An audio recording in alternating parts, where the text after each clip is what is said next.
Malalaman mo talaga sa isang vlogger kapag kumikita sa kasinungalingan. Kasi lahat ng kasinungalingan gagampanan. O ayan, panoorin natin itong isang vlogger ng mga buaya. Sigurado ako vlogger ng mga buaya to.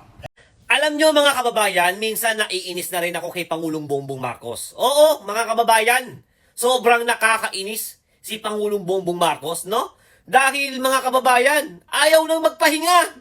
Puro pagtatrabaho na lang ang nasa isip at ginagawa para sa bansa natin.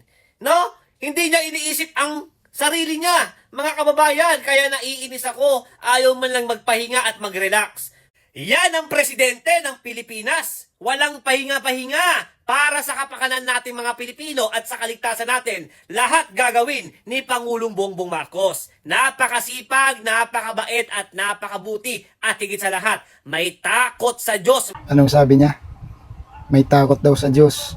Talagang nagtratrabaho, hindi na raw nagpapahinga. Kaya no pala, hindi na nagpapahinga. Kaya nga nalugmok na yung Pinas eh. Dahil may ginagawa palagi.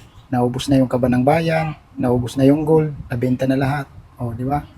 Ubos na, pundo ng PhilHealth, kung ano-ano mga pundo, bilyon-bilyon, ubos na. Lugmok na yung Pilipinas. Lumaki pa ng gusto yung utang. Trilyon-trilyon na yung nawala sa kaba ng bayan. Kung hindi ba naman kayo mga vlogger ng buhaya, eh pagtatanggol nyo pa, ninakawan na nga kayo. Tinarantado na nga yung Pilipinas, proud pa kayo, pagtatanggol nyo pa. Dahil para saan? Kasi kumikita kayo sa pagsisinungaling nyo. Ang masasabi ko sa inyo, mga vlogger ng buhaya, isa rin kayong salot ng lipunan. Katulad kayo sa mga amo nyong pinagtatanggol nyo kahit na anong katiwalayan na yung ginagawa. Proud pa rin kayo. Sandamukal kayong mga tanga.